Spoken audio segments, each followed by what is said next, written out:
Boa noite a todos. Saúdo a todos com a paz do Senhor. Amém. Graças a Deus, por mais essa oportunidade que o Senhor tem nos concedido de mais um dia nós estarmos juntos para louvarmos e engrandecermos o seu santo e excelso nome. E também os amigos e irmãos que estão a nos acompanhar através do Facebook e do YouTube. Que Deus ele continue abençoando você, sua família. Amém? Nesse momento eu convido os irmãos que puderem ficar em pé para nós fazermos oração.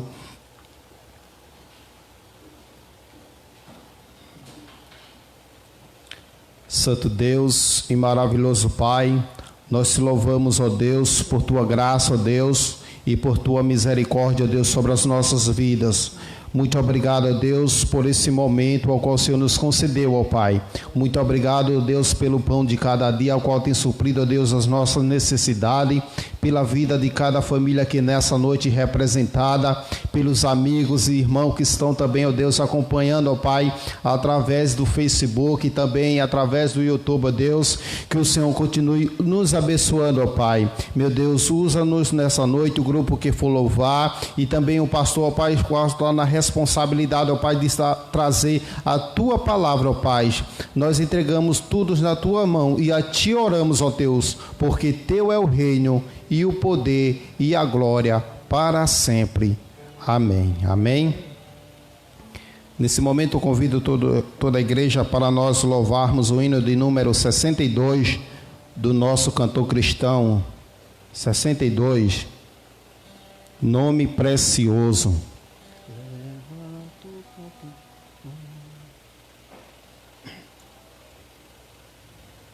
Nome bom, doce a fé, a esperança do porvir. Nome bom, doce a fé, a esperança do porvir. Amém? Isso é o coro, viu, irmão?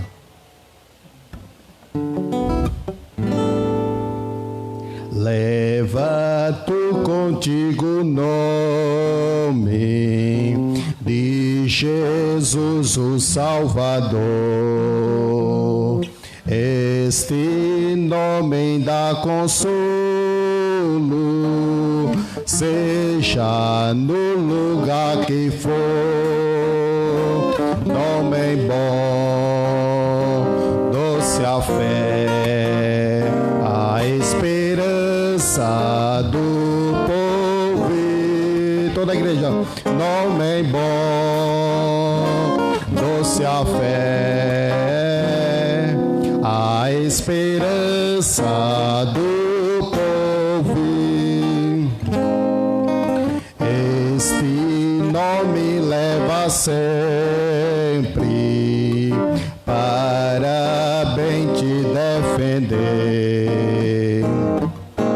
Ele é arma ao teu alcance quando o mal te aparecer. Nome bom, doce a fé, a esperança do povo. Nome bom, doce a fé, a esperança do povo. Oh, que nome precioso, gozo traz ao coração, sendo por Jesus aceito, tu terás o seu perdão. Nome bom, doce a fé, a esperança do povo. Nome bom, doce a fé, a esperança do povo. Nome santo e venerável é Jesus amado teu, Rei do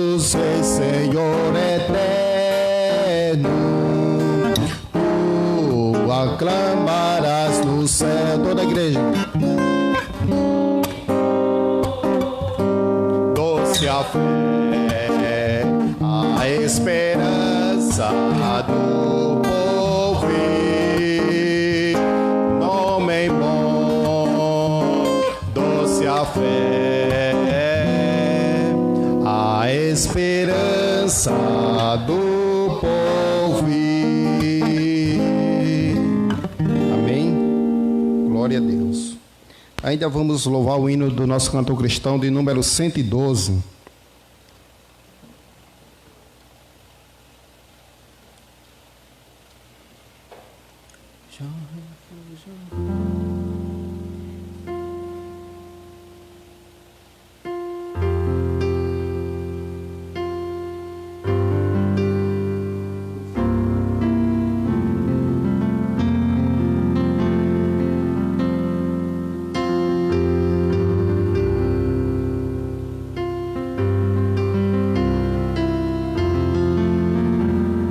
Já refúgio a glória eterna de Jesus, o Rei dos Reis. Membros reinos deste mundo seguirão as suas leis, os sinais da sua vinda, mas se mostram cada vez, vencendo vem Jesus.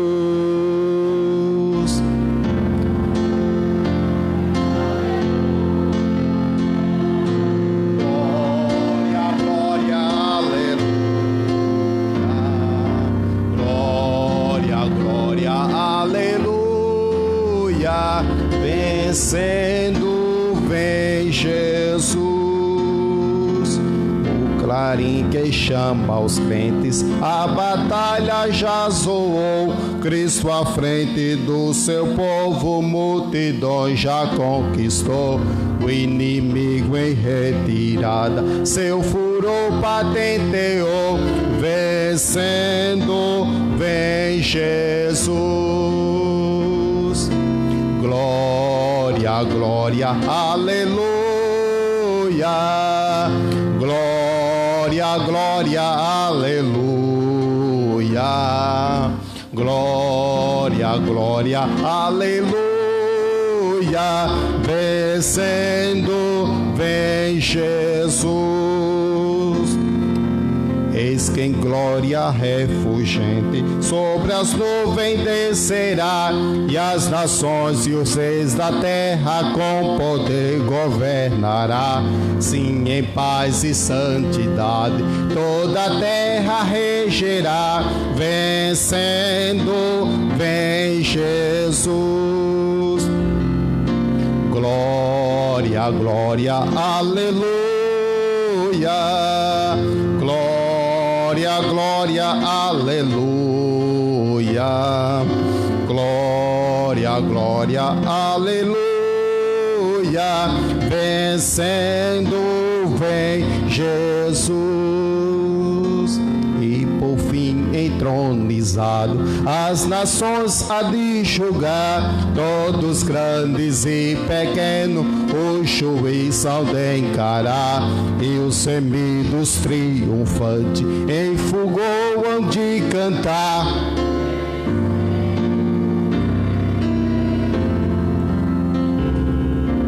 Glória, glória, aleluia.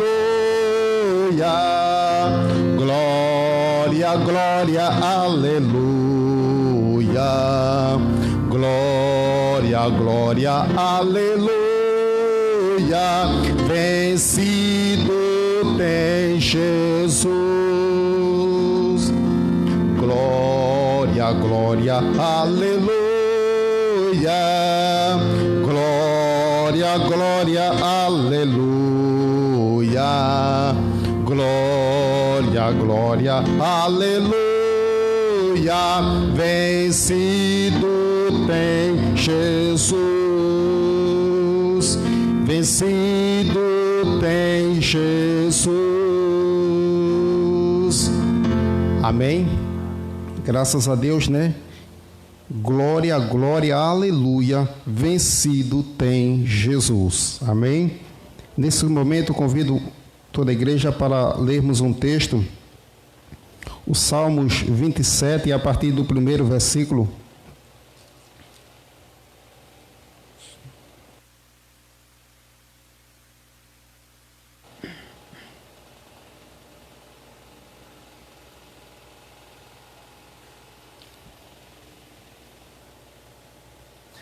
Vamos ler do versículo 1 até o versículo 5. E eu queria ler junto com toda a igreja, amém? Nós vamos ler ali pelo Data Show para ficar uma leitura padrão. E eu queria que toda a igreja me acompanhasse, amém? 1, 2, 3. O Senhor é a minha luz e a minha salvação. A quem temerei? O Senhor é a força da minha vida. De quem me recearei? Quando os malvados, meus adversários e meus inimigos se chegaram contra mim para comerem as minhas carnes, tropeçaram e caíram. Ainda que um exército me cercasse, o meu coração não temeria. Ainda que a guerra se levantasse contra mim, nisto confiaria. Uma coisa pedi ao Senhor, e a buscarei, que possa morar na casa do Senhor todos os dias da minha vida, para contemplar a formosura do Senhor e inquirir no seu templo. Porque no dia da adversidade me esconderá no seu pavilhão, no oculto do seu tabernáculo me esconderá, pôr-me-á sobre uma rocha. Amém? Graças a Deus, né? O versículo 4 diz: pedi uma coisa ao Senhor e a buscarei. Amém? Que nós possamos sempre estar nos pés do Senhor e confiando em suas promessas. Amém? Nesse momento o pastor está com oportunidade para fazer as dedicações do dízimos e oferta, e logo após o ministério El Shaddai também vai louvar ao Senhor.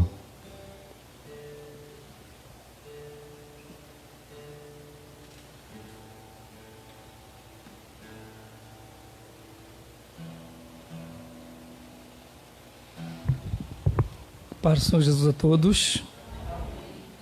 Louvado seja Deus. Nós louvamos a Deus por mais essa oportunidade que temos de estar na casa do Senhor e nessa noite para participarmos da ceia do Senhor.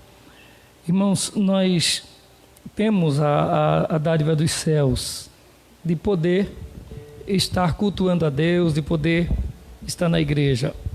Há muitas pessoas que não podem, há tanta gente nesse momento que, por causa de problemas, seja com a saúde ou outros problemas, não podem estar na casa do Senhor. Há pessoas, por exemplo, que nessas horas estão condenados à morte, mas condenados à morte mesmo. Amanhã não estarão mais vivos por causa do reino dos céus, por causa da palavra de Deus. A gente não sabe o que é isso, a não ser contado, não é? A não ser dito. Eu não sei se, graças a Deus, se é assim que a gente pode dizer, graças a Deus, a gente não vive essa experiência. Eu não sei se a gente pode dizer isso. Por quê? Porque esses que passam por essas experiências dolorosas, eles passam dizendo graças a Deus. Os apóstolos, quando foram mortos, decapitados, queimados vivos, e não somente os apóstolos, mas os pais da igreja,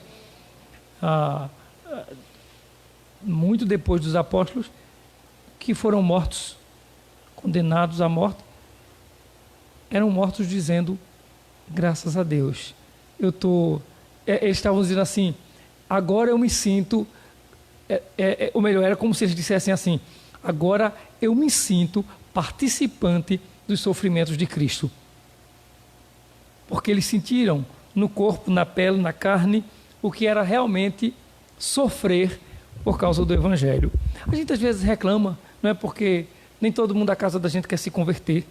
A gente às vezes fica achando ruim, porque a gente vem para a igreja, marido não vem para a igreja, o filho não vem para a igreja, a mãe não vem, pai não vem, irmão não vem. E parece assim que isso é o fim do mundo. E a gente podendo vir para a igreja, tendo tudo para, digamos assim, demonstrar toda a alegria de poder estar na igreja. Que a gente possa ter a esperança sempre de que um dia os nossos vão estar também conosco na casa do Senhor, como disse Josué, né? Vocês escolham aí a quem vocês querem servir, mas eu e a minha casa serviremos ao Senhor. Josué, percebendo já no fim da sua vida que o povo oscilava muito na sua vida, né, de obediência às leis de Deus, a palavra de Deus, ele disse: vocês escolham. Os gentios, os pagãos já escolheram a quem servir. Eles já escolheram. Mas nós serviremos ao Senhor, eu e a minha casa serviremos ao Senhor. Hoje é domingo, dia do Senhor.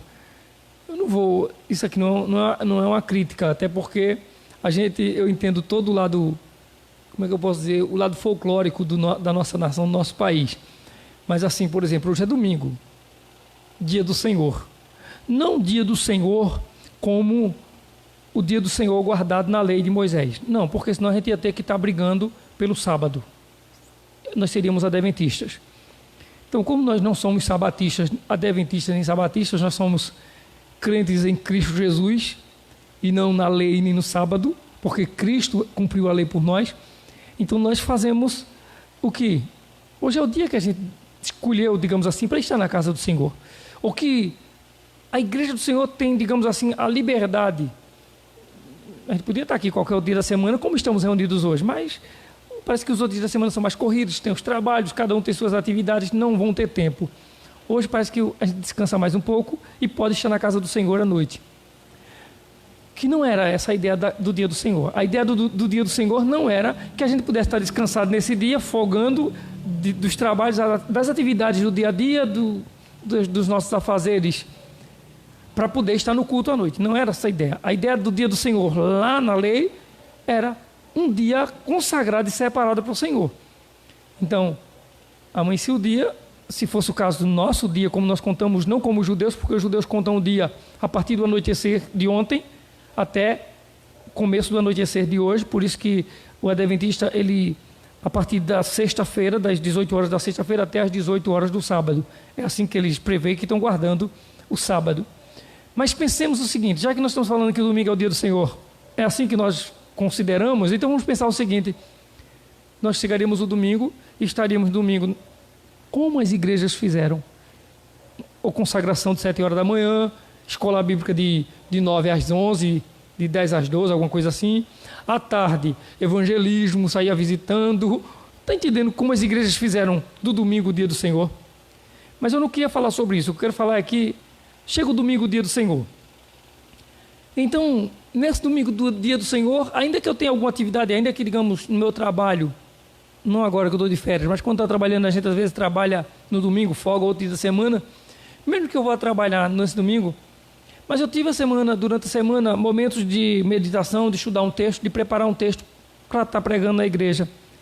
E nesse domingo eu quero estar rememorizando aquilo que eu me dediquei e preparei para pregar na igreja. Eu vou fazê-lo, eu vou me dedicar a isso. Eu não vou ter tempo nesse domingo de maneira nenhuma para estar atrás de 40, 22, 23, 17, 20 e pouco. Eu não tenho tempo para isso porque eu escolhi servir ao Senhor. Então, eu tenho que votar em alguém. Está entendendo? Eu tenho que votar em alguém. E vou votar em alguém. Mas eu não vou ter tempo para estar atrás de propaganda desse alguém pelo meio do mundo, principalmente nesse dia, que é o dia do Senhor. Então, às vezes, a pessoa não tem tempo para estar na igreja, tem toda a liberdade, mas ela opta por outra coisa, que naquele momento lhe propõe, lhe satisfaz. A gente sabe que brasileiro é muito assim, né? Você lembra que há 2 meses atrás estava todo mundo com medo de morrer. Todo mundo com medo de morrer, né? Com medo do vírus. Parece que não tem mais cemitério, não é? não tem mais não, acabou o cemitério. O povo está com medo de morrer mais não. É gente com o menino no braço dentro dos ônibus, aí gritando os números dos candidatos. É idoso misturado com menino, é suado, e o povo gritando, pulando. Engraçado, semana passada eu vi os vizinhos rindo, e irmã Bia rindo também. Que irmã Bia, diferente de mim, é muito curiosa. Isso acho que não é de mulher não, viu? Aí passando um monte de... Foi no domingo, não foi? Passou um monte de carro na frente de casa, domingo passado, eu acho. A irmã Bia lá na porta olhando, não sei quem mais olhando, e as vizinhas lá na frente, né? E o povo passava e não sei o que, né? Pro lado das irmãs lá na frente, das vizinhas lá na frente. Mas parou, era muito carro, né? E parava um tempinho assim, o carro parado e vinha um som atrás e outro som atrás. Eu acho que alguém desceu do ônibus, um menino, um homem, um senhor desceu do ônibus para falar com alguém que ele conhecia ou com família aí por perto. E quem quer saber? E o motorista quer saber quem desceu do ônibus. Quando a fila começar a andar, ele vai embora. E o ônibus foi embora, daqui a pouco passou os meninos gritando, correndo atrás do ônibus, e já veio um homem atrás gritando, peraí, espera por mim, eu vou também. Esqueceram dele até. O povo se perde, fica tão eufórico. Então, como as pessoas são nesse período? Imagina, irmãos, nós temos toda a liberdade do mundo para estar na igreja louvando ao Senhor. Para estar na igreja louvando ao Senhor. Imagine se as pessoas do mundo realmente nos observam. Se meu vizinho realmente me observa, e meu vizinho me vê com todo contentamento com ele nessas coisas. Eu não estou dizendo que isso está condenado e que vai para o inferno, não. Entendendo o que eu estou dizendo? Eu estou falando de opções. A prioridade que, num dia do Senhor, alguns crentes dão. Então, assim, aí nesse período, meu vizinho lá me acompanha, vê a minha vida. Eu estou com ele lá, né? É 40, é 23, é 22, é 17, é não sei o quê. E vou gritando os números tudinho. Quando for... Deixa eu falar mais outro, número 45, né, para depois dizer que eu estou, né, fazendo uma política. Tem mais outros. Então, aí no final de tudo, quando chega na hora de eu vir para a igreja do Senhor, esse vizinho não me vê com essa dedicação toda. Qual é a diferença que eu tenho dele? Ele é para mim assim, eu não vejo esse irmão ser tão assim, tão animado, tão feliz em ir para a igreja, em ir para a casa do Senhor. Às vezes as pessoas não se gastam tanto pelas coisas de Deus e se gastam tanto pelas coisas do mundo. Nós vamos comparecer diante de Deus, a palavra do Senhor diz. E é impressionante que as pessoas não estão preocupadas quando chegar lá, como é que elas provarão ao Senhor que realmente amaram mais o Senhor do que a si mesmos, do que as coisas dessa vida. Então, busquemos ao Senhor enquanto é tempo. Quando eu disse que os apóstolos, e não os apóstolos, mas muitos cristãos que morreram. Você já imaginou, você está aqui hoje à noite, aí você ora para que seu filho venha para a igreja, sua filha venha para a igreja, você ora a Deus por ele, e de alguma forma, mesmo que eles não sejam assíduos à igreja, mas eles se dizem crentes ainda, não negam isso. Imagina isso. É uma bênção de Deus. Ah, pastor, mas a pessoa dizer, mas não está na igreja. Sim, mas eu não estou aqui para julgar, ninguém vai, a gente não tem, nós não fomos chamados para ser juízes de ninguém quanto a quanto essa pessoa está ou não na igreja, quanto tempo, quanto essas pessoas se dedicam. A gente não está para ser juiz. Mas mesmo assim, você tem a oportunidade de estar na casa do Senhor agora orando pelo seu filho. E imagina você ter a sua criancinha lá, ou a sua criançona, né? Assim, né? Daquele tamanho. A mãe e o pai e o filho ser levado ali para o campo lá da invasão, ou para a quadra da vila, para uma área aí, para um espaço ali para perto do Verdão, uma área espaçosa lá, tudo aberto. Um monte de homem com fuzil na mão, olhando para vocês e dizendo assim, você ainda é crente? Você é crente mesmo? Ou você desiste?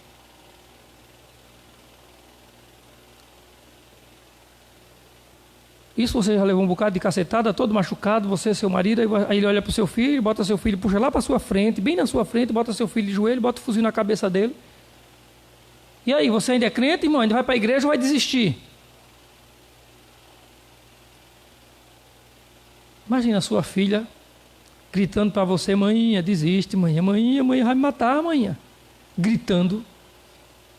Não tem nada a ver, a sua filha não tem culpa da sua fé. Imagina, o que é que você vai fazer? Não é? Isso aconteceu muito e acontece ainda hoje, irmãos. Está acontecendo talvez agora mesmo, em algum lugar no mundo. E o filho gritando, desesperado: vai me matar, amanhã, vai me matar, amanhã. O pai vai me matar. E o pai olhar, a mãe olhar assim e dizer: meu filho, não se preocupe não. Quando eu terminar aqui, a gente vai estar nos braços de Jesus. A gente não fala que a gente ama Jesus, a gente vai morar com Ele. Eu estou com medo. Tá bom, mas a gente vai ter mais medo depois não. A gente dizendo assim até, não é? Fica até uma historiazinha muito, né? Apesar de ser muito forte, mas parece uma história de fé, muito bonita, mas é uma realidade. E a gente às vezes não demonstra nenhuma alegria, nem tanta satisfação com a liberdade que a gente tem de estar cultuando a Deus. Aí vem aquela história que eu falei aqui domingo. Às vezes a gente fica meio chateado, às vezes com algum irmão, alguma pessoa na igreja, né? A irmã falou alguma coisa de mim, eu fiquei sabendo. Vou para a igreja, mas não. Aquilo que o pastor falou foi comigo, foi com a minha menina, foi com o meu menino. Aquilo foi da minha casa. Ele está falando aquilo ali, ele soube de alguma coisa lá em casa e está falando. Tem, já deixou de ir para a igreja por causa do que ouviu na pregação. Se sentiu ofendido. Então, assim, até que ponto nós estamos dispostos a servir e a obedecer ao Senhor? Você quer ver uma coisa? Veja, nesse momento, por exemplo, que eu até agora não falei nada do que eu fui chamado para falar. Eu fui chamado para fazer a dedicação de quê? De dízimos e ofertas. Até agora não falei nada disso. Por quê, irmão? Parece que quando se fala em dízimo na igreja também é meio que botar um fuzil na cabeça do crente, muitas vezes. O pastor está dizendo isso porque ele não ganha o dinheiro que eu ganho. Deixa eu falar agora para você. Eu não estou dizendo que eu estou vivendo com isso, não. Deus tem abençoado, Deus tem suprido.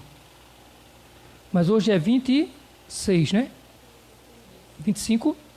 25, dia 31 eu volto, né? Trabalhar, né? Se Deus quiser. E a empresa e Deus. Dia 31 eu volto a trabalhar. Essa semana eu assinei um papel lá das férias. As férias que dariam mais de R$1.000, eu assinei um papel de férias semana de R$600. Quando você entra de férias, no dia 1º, pelo menos você tem que chegar lá com a carteira para entregar a empresa e você é para você receber. A maioria das empresas, não sei se eu vou dizer a maioria que eu não conheço as empresas, mas muita empresa não faz isso não. Mas é a obrigação dela, no dia 1º, no seu primeiro dia de férias, você já está com o seu dinheiro está na conta, ou um cheque já na sua mão, e você entrega a carteira, assina o papel e pronto. Eu assinei o papel essa semana, até agora eu não sei onde é que está o dinheiro, os R$600 das férias, não. Então assim, Deus tem cuidado de mim. Deus tem cuidado de mim. Agora, nós precisamos aprender a ser fiel a Deus em toda e qualquer situação. Quando Ele promete que vai nos abençoar, às vezes a pessoa pensa como essas igrejas da prosperidade. Irmã, qual é o teu carro? O teu? Um Gol. Irmã, para a semana tu vai vir aqui com a Amarok. Amarok, né? Tem uma Amarok, né? Não tem uma Amarok não, irmã. Amanhã tu vai vir com um negócio assim. Aí, irmã, o teu é um outro carro. Tu vai vir aqui com outro. Não é isso não. Tem gente que pensa que ser abençoado por Deus é que ele vai entregar um dízimo e Deus vai mudar tudo. Irmãos, eu acabei de falar para vocês. Os apóstolos morrendo. Sabe qual foi a herança que Paulo deixou para a mulher dele? Quem era a mulher de Paulo? Não sei, nunca ouvi nem falar se Paulo teve mulher. Eu não sei, eu acredito que tem. Paulo foi casado. Quem é a mulher de Paulo? Eu não sei, não me pergunto que eu não sei quem foi a mulher de Paulo. Não sei quem foi a mulher de São Pedro. Pedro foi casado, não sei quem foi a mulher de Pedro. Sabe qual foi a herança que esse povo deixou para sua mulher? A fé. Somente isso, a fé. Eles não deixaram riqueza, não deixaram nada. Agora, todos eles morreram dizendo assim, é pouco. É pouco, eu mereço morrer de morte mais trágica ainda. O meu Redentor que me amou, sofreu muito mais sem merecer nada. Eu mereço morte pior do que essa. Entende? Ou seja, é que às vezes prosperidade para algumas pessoas, a bênção de Deus para algumas pessoas é as coisas serem multiplicadas na vida dela. É uma vida, digamos assim, bem estável, sabe? Onde ele não tem dificuldade para pagar conta, onde ele não tem dificuldade para comprar o que ele quer, o que ele deseja, onde ele não tem dificuldade para criar seus filhos no dia a dia, suprindo as suas necessidades. Ele pensa que prosperidade é isso. Sabe o que é prosperidade para esses? A gente vai falar disso na pregação de hoje à noite, eu já estou pregando. Sabe o que é prosperidade? É que aconteça o que acontecer, viva o que você estiver vivendo, você está por Cristo e com Cristo Ele está com você. É isso que é, não importa o que é que você tem, o que é que você ganha. O que importa é que você vive por Cristo. Cristo está na sua vida, você já é mais do que vencedor, porque você tem Cristo na sua vida. Então, que a gente olhe para dízimos, ofertas como algo que foi bênção de Deus na nossa vida. E Deus nunca pediu nada de nós que Ele não tenha nos dado. No dia que Ele pediu um filho a Abraão, para Abraão sacrificar um filho, foi porque Ele tinha dado um filho a Abraão quando Abraão tinha 100 anos e a mulher dele era estéril. Além de quase com 90, ainda era estéril. Deus só pede aquilo que Ele dá. Deus nunca exige de mim nem de você nada que Ele não tenha nos dado. A nossa vida é dele, por isso que Ele exige que nós vivamos para Ele. Mas vamos fazer a nossa oração dominical. Mateus capítulo 6.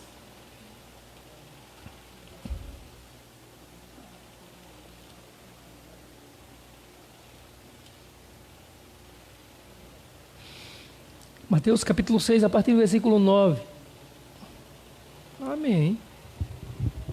Está inspirada.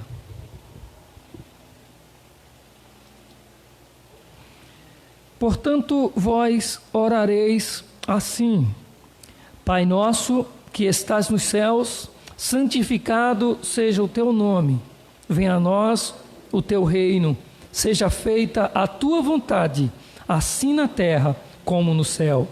O pão nosso de cada dia nos dá hoje, e perdoa as nossas dívidas, assim como nós perdoamos aos nossos devedores.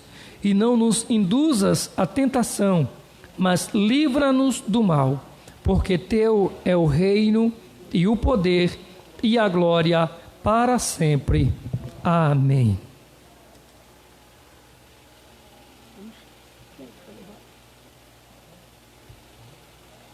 O Ministério Shaddai está com oportunidade e logo após também o Ministério de Louvor.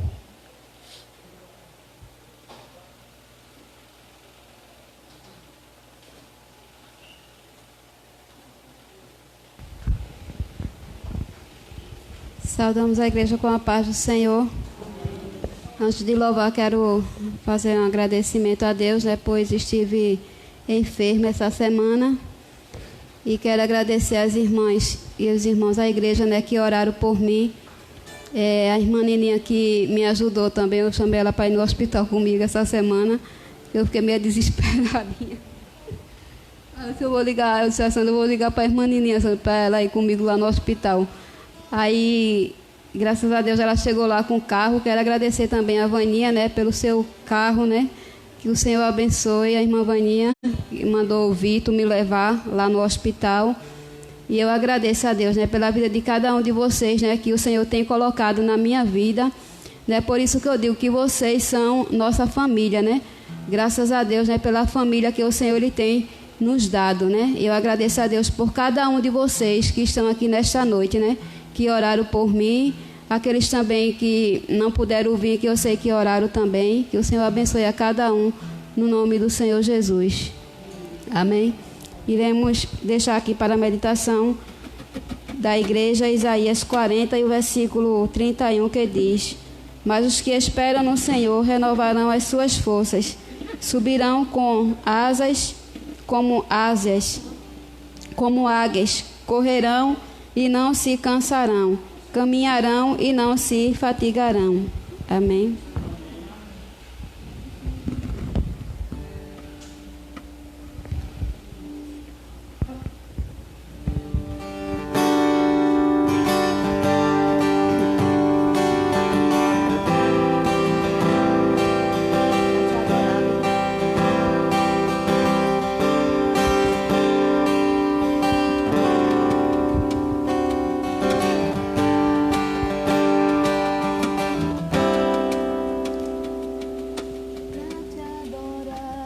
Pra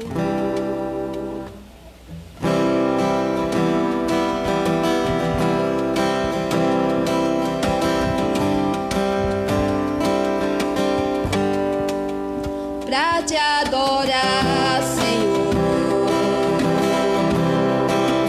te dar o meu louvor. Quero me prostrar, me derramar aos teus pés, Senhor. O meu vaso de alabastro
Agradecemos a Deus pela oportunidade e peço também aos irmãos que quando for orar, continue orando por Márcia, né? Falei hoje com a irmã Marluce, ela está melhor, mas que os irmãos continuem orando por ela, né? Para que o Senhor faça a sua vontade na vida dela. E também ore pela minha sogra, né? Para que o Senhor dê a sua saúde também, em nome de Jesus. Que possamos orar uns pelos outros. Amém.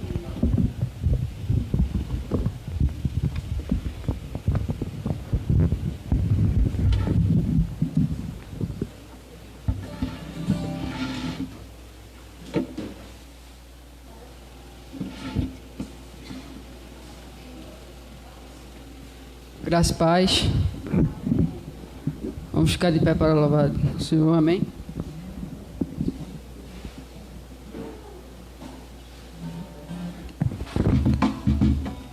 Oi, som.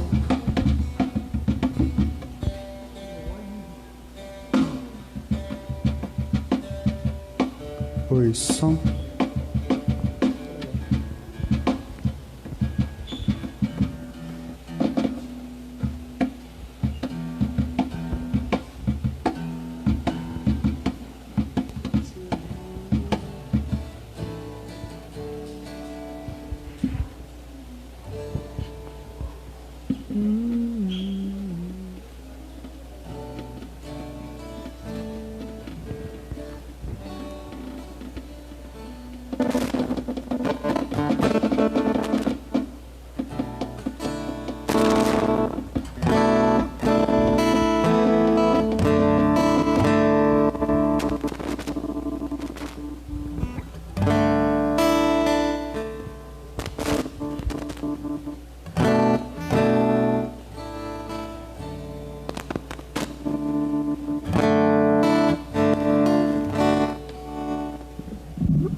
Louvado seja Deus.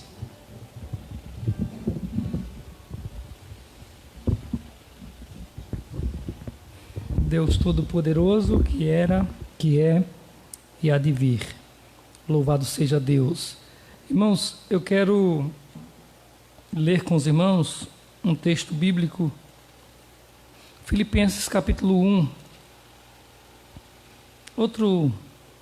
No outro domingo, nós vamos nos dedicar mais a aprender com esse texto bíblico, mas tem algumas coisas, e hoje nós vamos só pincelar um pouquinho algumas coisas que estão nesse texto. Depois, nos domingos seguintes, nós nos aplicaremos mais a ele. Mas queremos extrair algumas verdades desse texto, Filipenses capítulo 1, e a partir do versículo 12.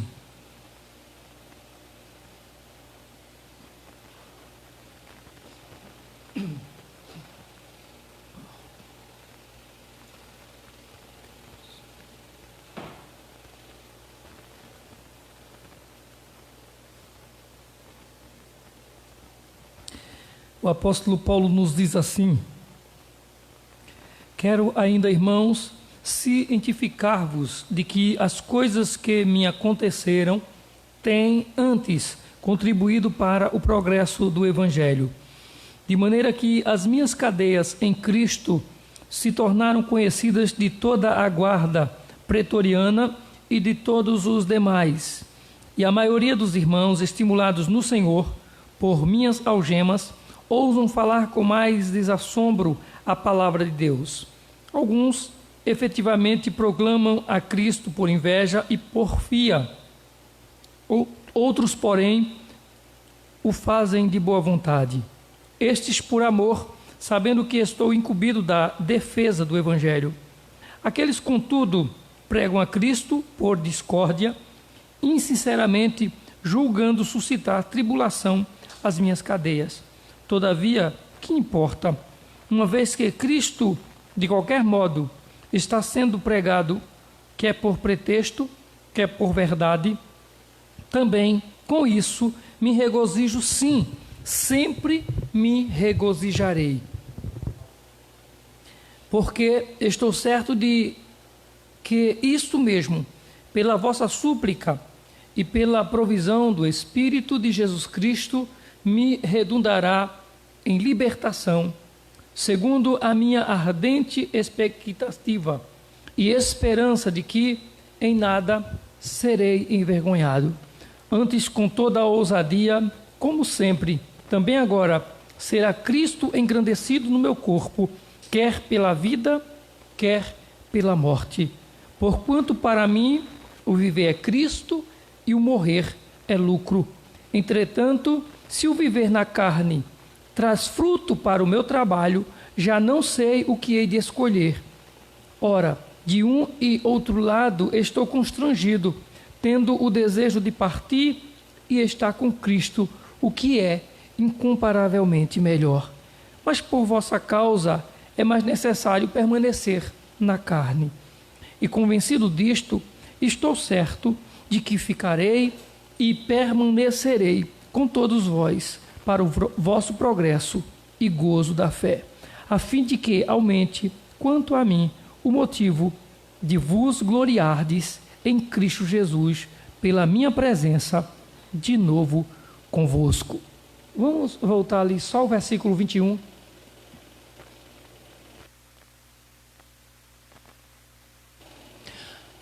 Porque para mim o viver é Cristo e o morrer, ali está dizendo, é ganho. Em outras versões, é lucro. Porque para mim o viver é Cristo e o morrer é lucro. Pronto, nós vamos hoje, dentro de um pouco tempo aqui, falarmos sobre por que Paulo diz: para mim o viver é Cristo e o morrer é lucro. Veja, a palavra do Senhor, ela tem vários ensinamentos para a nossa vida. E como eu já disse, nos próximos domingos nós vamos nos ater mais ao texto. Mas hoje, só pensando nessa expressão de Paulo, nesse versículo 21, quando ele diz: porquanto para mim o viver é Cristo e o morrer é lucro. Essa frase, porque para mim o viver é Cristo, só até aí, porque para mim o viver é Cristo. A nossa Bíblia, a sua Bíblia, ela é traduzida para o português, mas a Bíblia foi escrita no grego, o Novo Testamento, o Antigo Testamento no hebraico.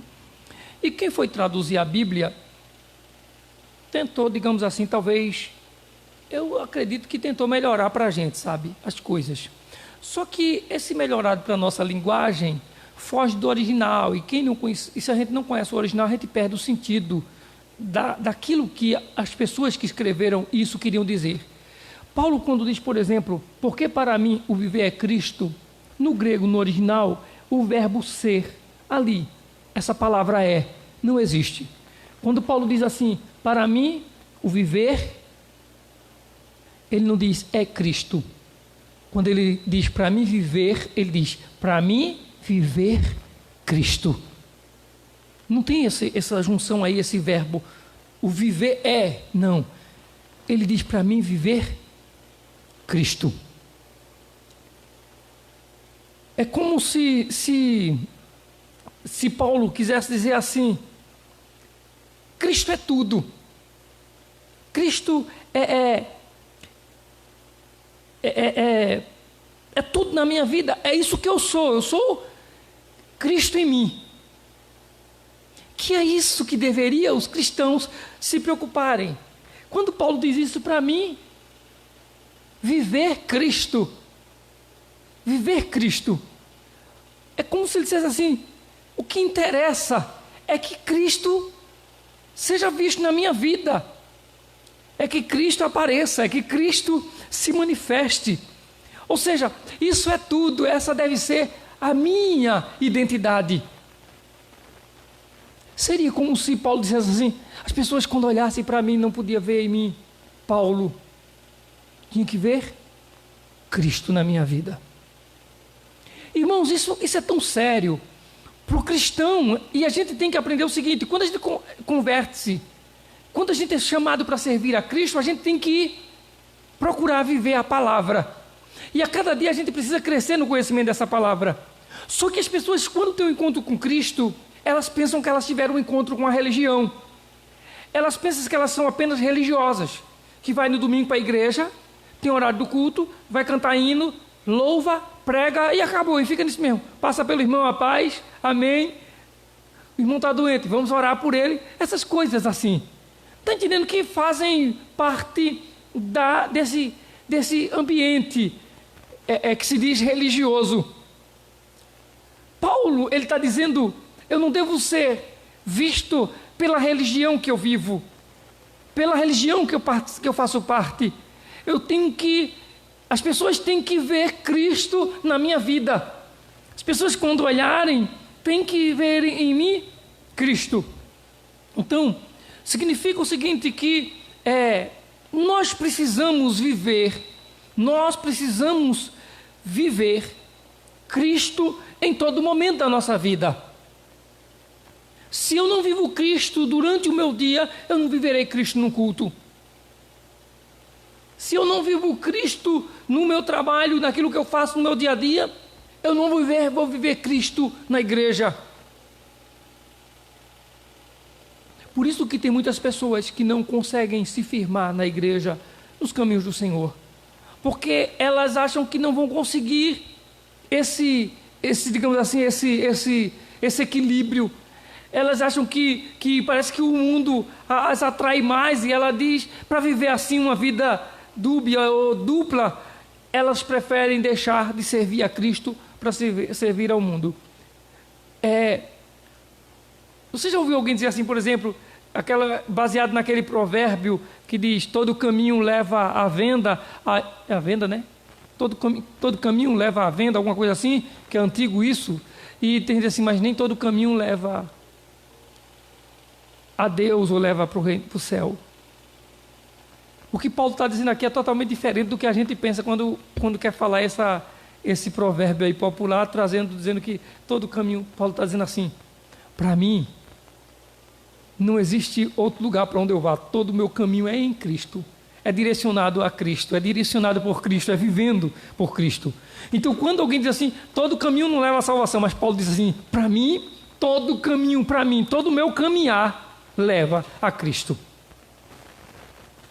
É como se a gente não tivesse outra opção.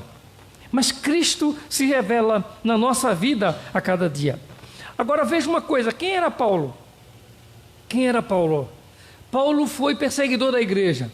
Paulo era um conhecedor da lei.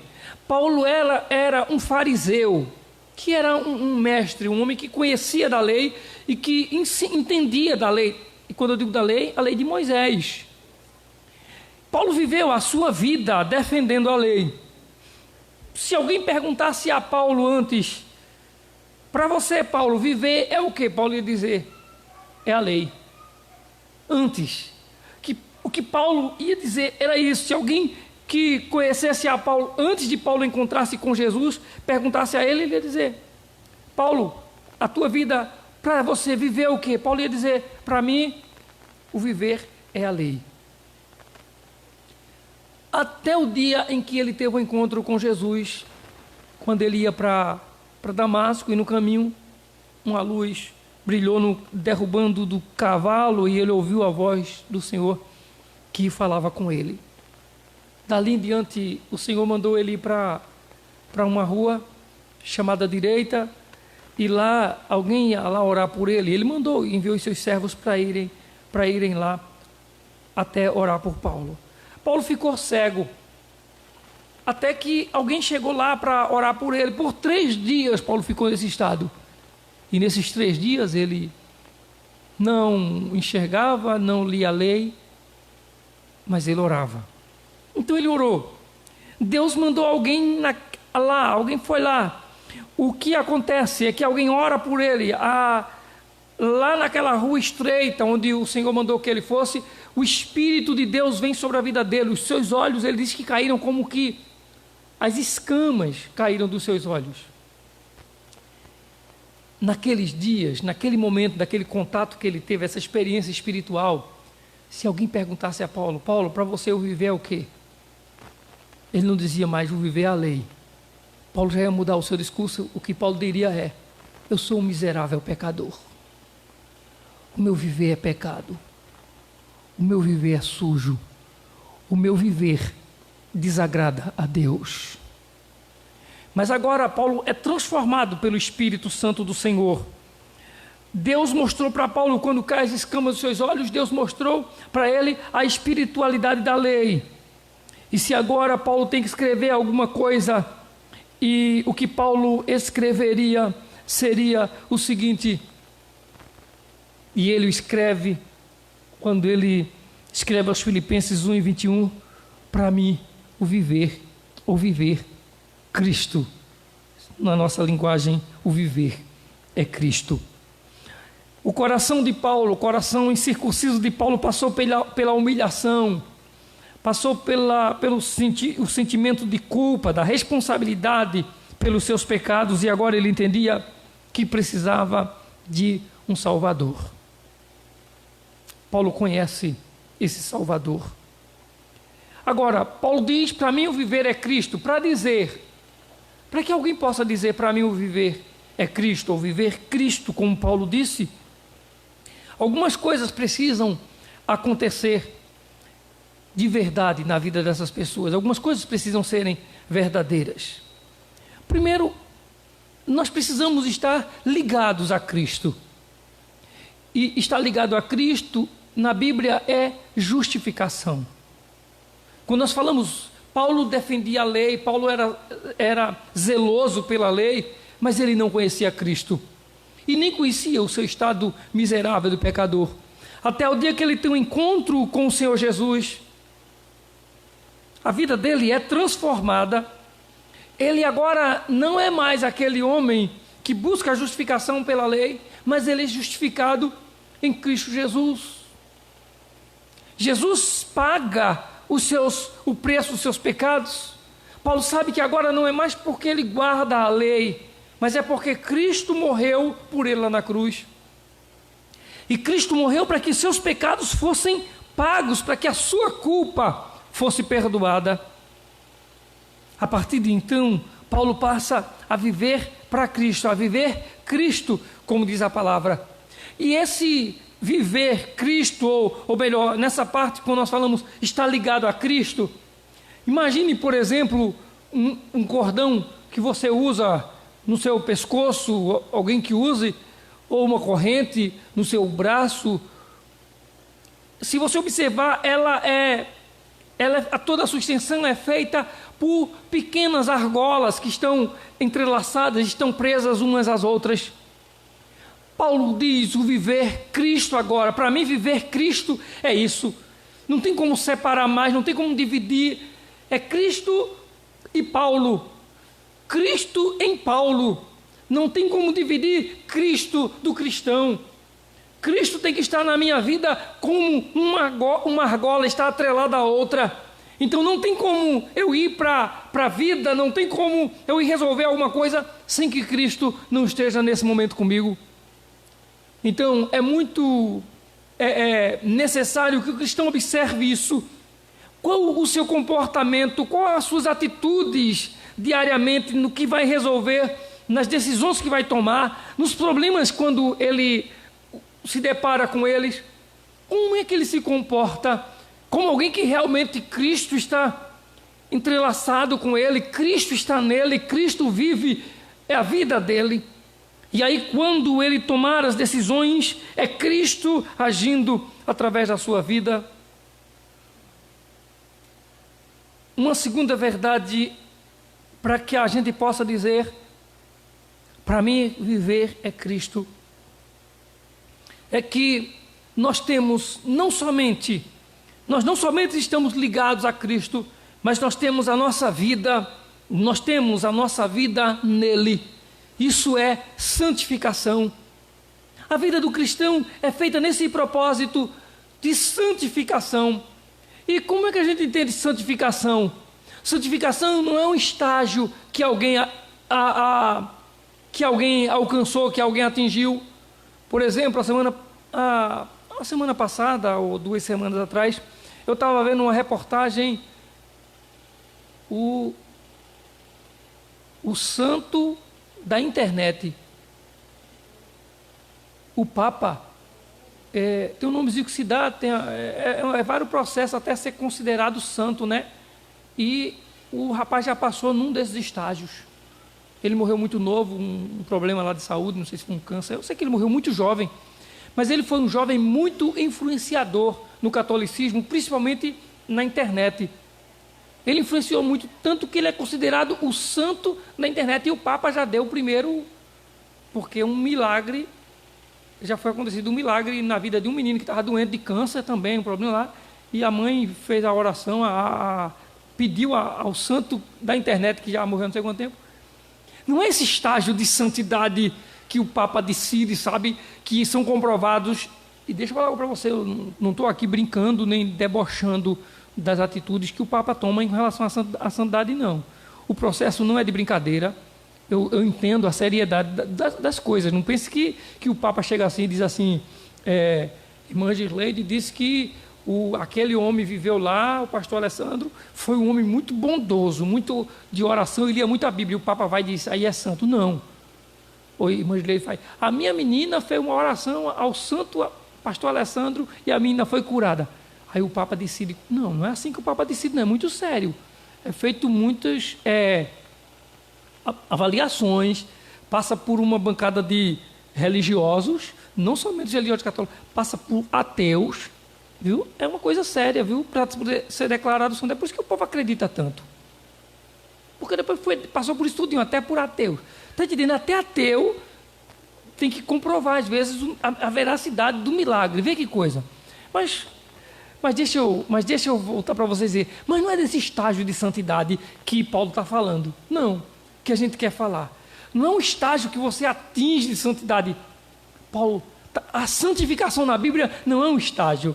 A santificação na Bíblia é um processo. A santificação na Bíblia é caminhada.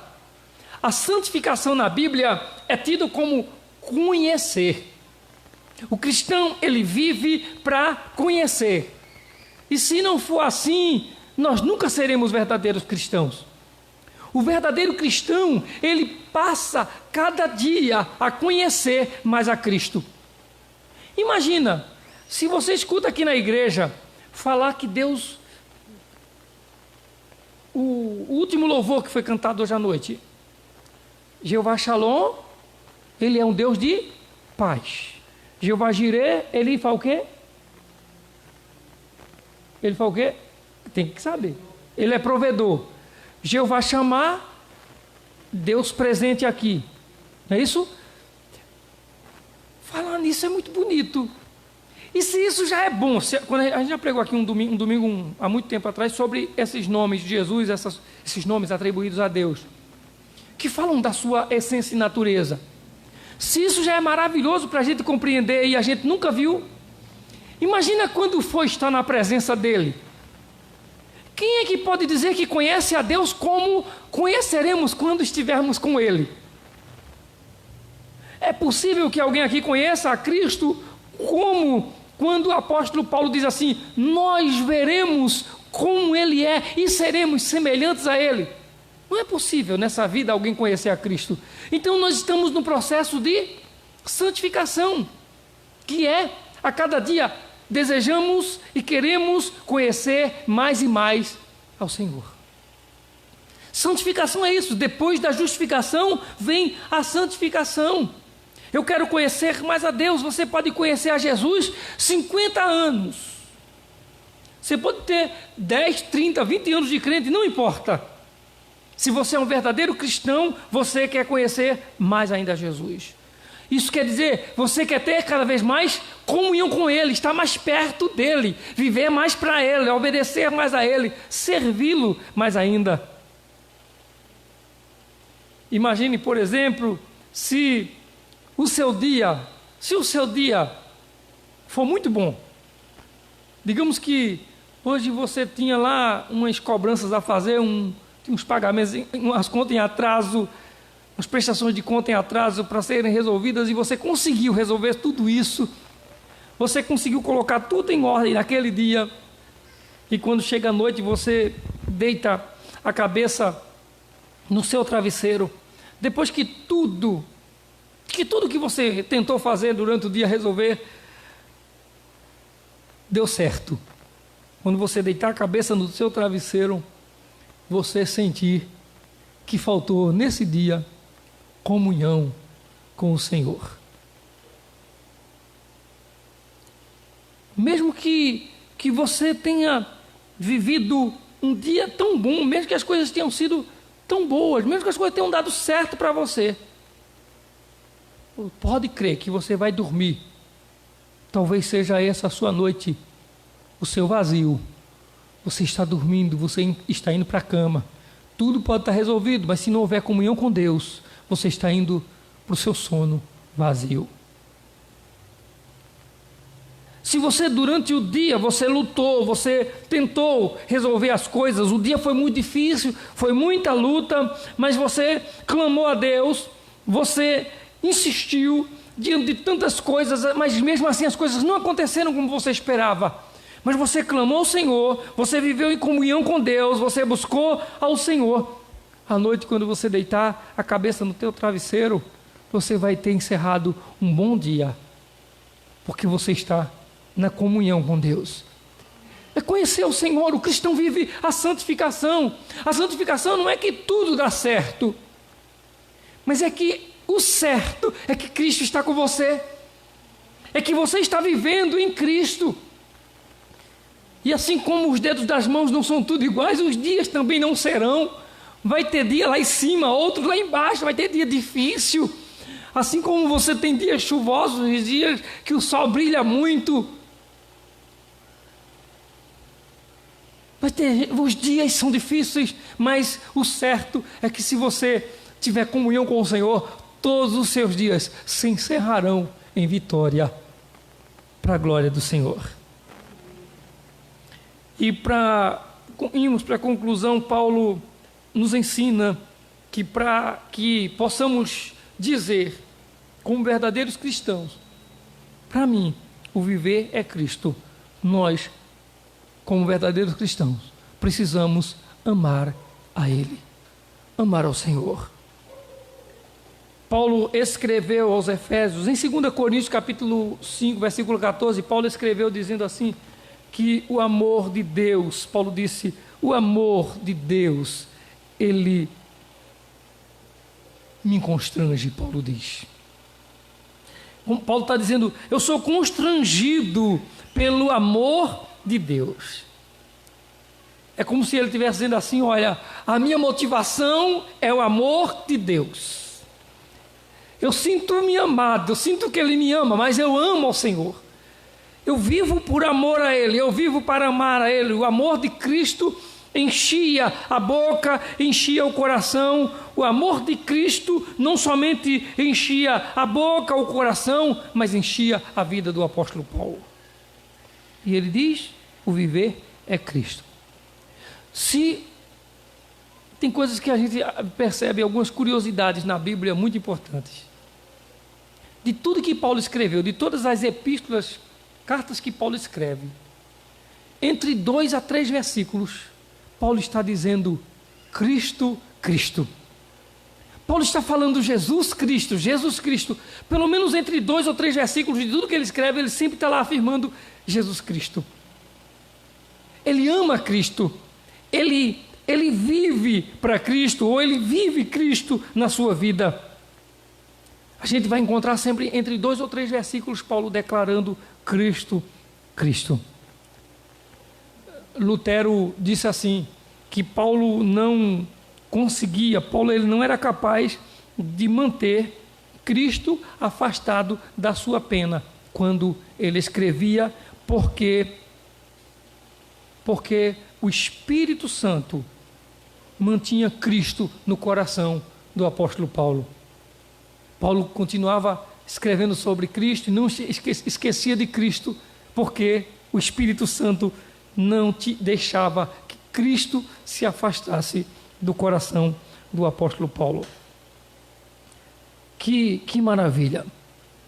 Enfim, nós não podemos, de maneira nenhuma, não tem como dizer Cristo, o meu viver é Cristo, se nós não tivermos uma semelhança com Ele crescente na nossa vida. Por isso que ser cristão para Paulo não é o viver é Cristo, é viver Cristo. Tem que ter semelhança com Ele, tem que parecer com Ele. Na medida que a gente cresce tendo Cristo por nossa vida, tendo Cristo como Senhor, a gente aprende a pensar com Cristo, é isso que Paulo está dizendo, a gente aprende a se parecer com Ele. E imagina se a gente hoje chega e diz assim, como Paulo, para mim, irmãos, viver é Cristo. Vamos pensar quando nós tivemos um encontro com Jesus até agora. Se nesse período de tempo, as pessoas que nos conhecem, elas olhando para nós, elas vão percebendo claramente em nós que existe Cristo, mais do que nos anos passados. É para que isso aconteça, é necessário que a cada dia a gente vá parecendo mais com Cristo, a gente vá vivendo mais para Cristo e vá tendo essa semelhança com Ele, vá vivendo para a glória dEle, vá tendo essas características que Ele tem e não pode separar isso de nós. Que nós possamos, como Paulo, dizer, porque para mim o viver Cristo, e que não seja de outra maneira. Amém? Nós vamos celebrar a ceia do Senhor. E aí nós vamos para outro texto, 1 Coríntios, capítulo 11.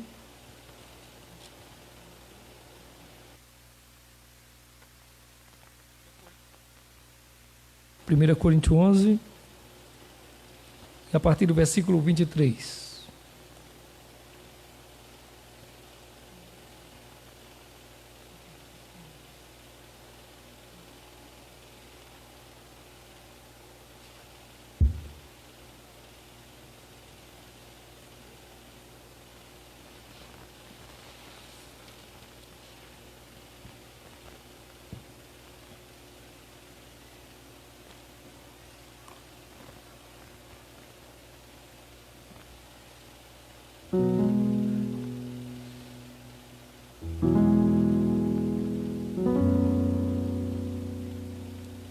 Vamos pegar a ceia ali para a gente.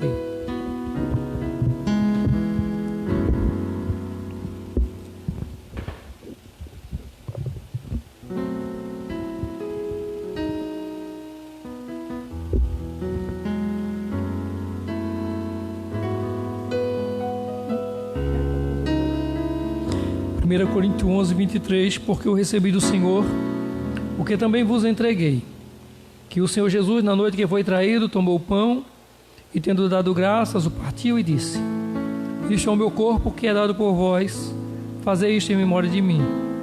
Por semelhante modo, depois de haver ceado, tomou o cálice, dizendo: este cálice é a nova aliança no meu sangue, fazei isso todas as vezes que o beberdes em memória de mim. Porque todas as vezes que comerdes este pão e beberdes o cálice, anunciais a morte do Senhor até que venha. Oremos. Amado Deus e Pai, Senhor, nós te suplicamos por tua graça, por tua bondade, Senhor. Que, ó Deus, os seus filhos que nessa noite participarão desta mesa, ou que participam deste culto conosco, sejam em nome do Senhor Jesus, como o apóstolo Paulo. Vivam como Paulo, Senhor. Que na vida, que para eles o viver seja Cristo, em nome de Jesus.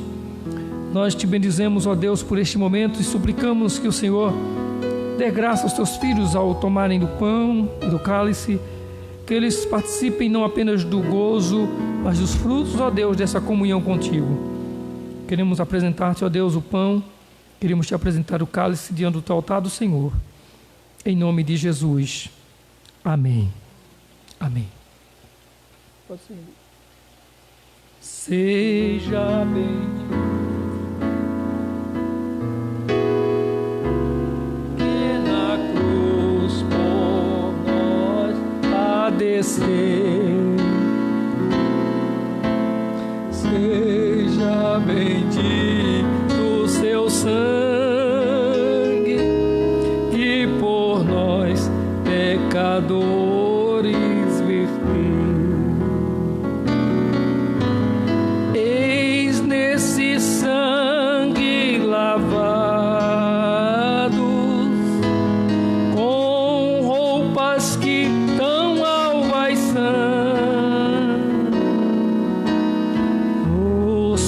pecadores remidos que perante seu Deus hoje estão.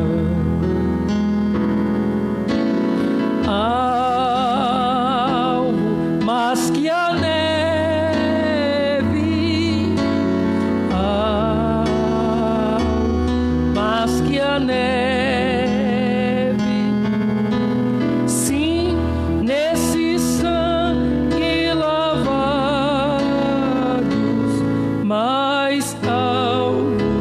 A neve serei,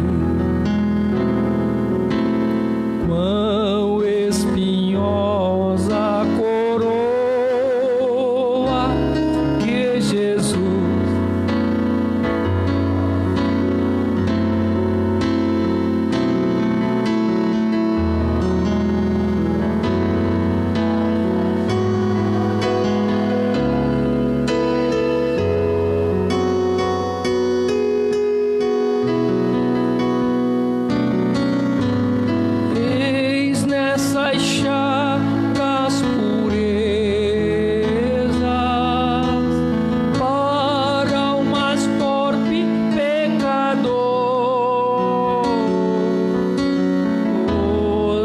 mais altos, o teu sangue nos torna Senhor. Alvo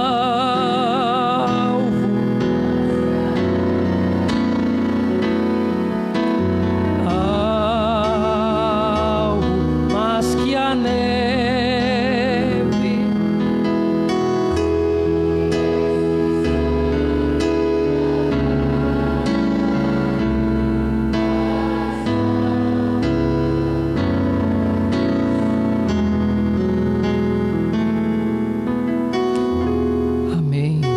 Louvado seja Deus. Todos têm o pão. Disse Jesus: este é o meu corpo, que é partido por vós. Fazei isto em memória de mim. Comamos todos do pão.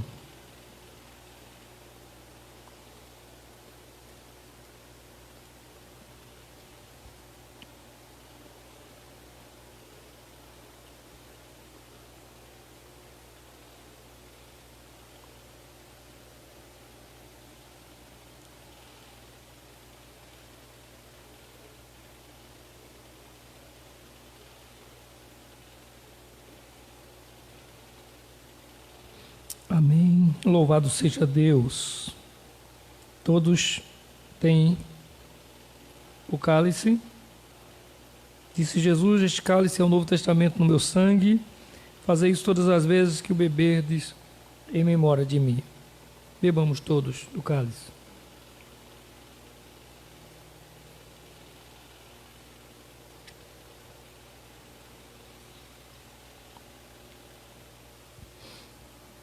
Louvado seja Deus. Louvado é o nome do Senhor. Te agradecemos, ó Deus, por tua bondade. Te agradecemos por tua graça, Senhor. Te agradecemos, ó Deus, pela vida dos teus filhos. Te agradecemos pela comunhão, ó Pai, em o nome de Jesus. E que possamos viver para a glória do Senhor, ó Deus, mais e mais. Se nós a Ti confessarmos e seguirmos na Tua luz, Tu não somente perdoas, purificas também, ó Jesus.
Porque todas as vezes que comerdes este pão e beberdes o cálice, anunciais a morte do Senhor até que venha.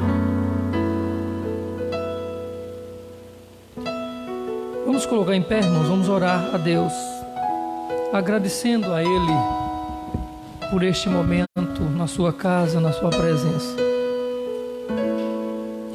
Nós encerramos a palavra, na pregação de hoje, dizendo que se realmente vivemos como Paulo, Cristo, ou viver é Cristo, nós crescemos na semelhança com Cristo. Eu quero concluir dizendo o seguinte: o alvo da vida cristã, o alvo da vida de um cristão não é ser convertido de uma maneira fraca e meio que se arrastando até o céu. O alvo da vida cristã está em Romanos 8:29, quando Paulo diz assim: nós somos predestinados para ser conforme a imagem do seu Filho. A gente não foi chamado de forma fraca e vai andar cambaleando para chegar no céu, não. Mesmo diante de todas as dificuldades, nós temos que ter a certeza. Quando Paulo escreveu aos Romanos, isso é para nós. Nós somos predestinados para ser conforme a imagem do seu Filho. O que significa ser parecido com Cristo é, se nós estamos crescendo e temos essa semelhança a Cristo, então está crescendo em nós um coração de servo. Cada dia mais queremos servir a Cristo. Se nós nos tornamos parecidos com Cristo, se desenvolve também em nós um coração amoroso. Cristo amava as pessoas. Você vê Cristo no meio de pescadores, como a maioria dos seus discípulos. Você vê Cristo na casa de publicanos e pecadores. Você vê Cristo passando em Samaria, onde os judeus não passavam, para encontrar a mulher samaritana lá no poço de Jacó. Você vê Cristo colocando as mãos sobre cegos e leprosos. Cristo amava pessoas. Então o amor tem que ser algo a ser desenvolvido na vida daqueles que querem ou que parecem com Cristo. Quando nos tornamos mais parecidos com Cristo, desenvolvemos a humildade. Um dia perguntaram a Santo Agostinho o que a igreja de hoje precisava, isso na sua época, e ele disse: a igreja de hoje precisa de 3 coisas. E olharam para ele, ele disse: a igreja precisa de humildade, humildade, humildade. Precisamos aprender com Cristo a sermos humildes. Cristo se humilhou, se fez pecado por nós, morreu em nosso lugar, e nós vivamos para Cristo. Falar de se humilhar, de sofrer por os outros como Cristo. Domingo que vem talvez a gente fale no mesmo texto de Filipenses capítulo 1. Esse mesmo texto que nós lemos tem muitas lições para a nossa vida. Oremos ao Senhor. Nessa oração, orem por Márcia, pela nossa irmã Márcia. Continue orando pela nossa irmã Josefa. Orem pelos meus pais. Orem pela irmã, como é o nome dela? Graça, que é prima da nossa irmã, já fez a cirurgia. Orem pela Ângela, passou por uma cirurgia também. Orem por essas pessoas. E orem pela missionária Silvia, o esposo dela, o diácono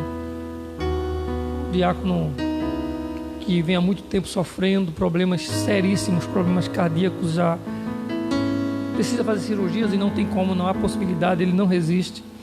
E os médicos vêm tentando mantê-lo, é uma luta, mas ele está na casa de parentes. A missionária Silvia, que desde a semana passada esteve entubada, tudo, com Covid, mas está estável. Orem por ela também, em nome de Jesus. Então, oremos.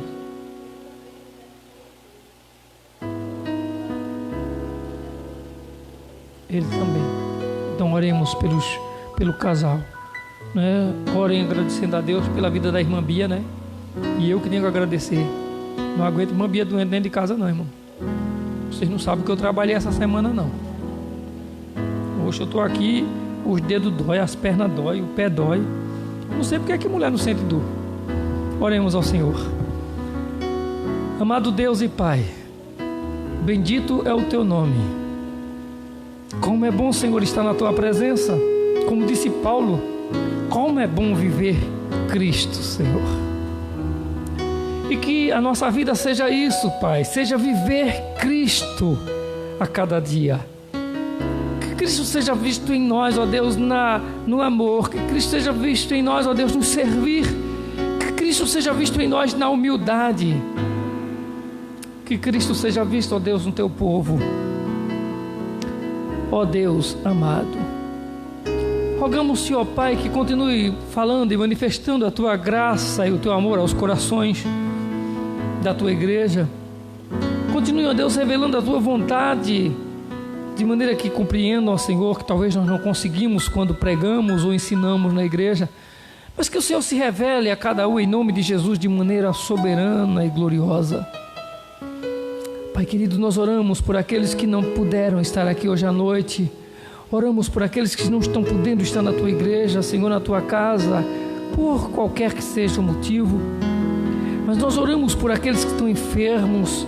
Oramos, ó Deus, pela família, oramos pelos pais, oramos pelos casais, oramos pelos filhos.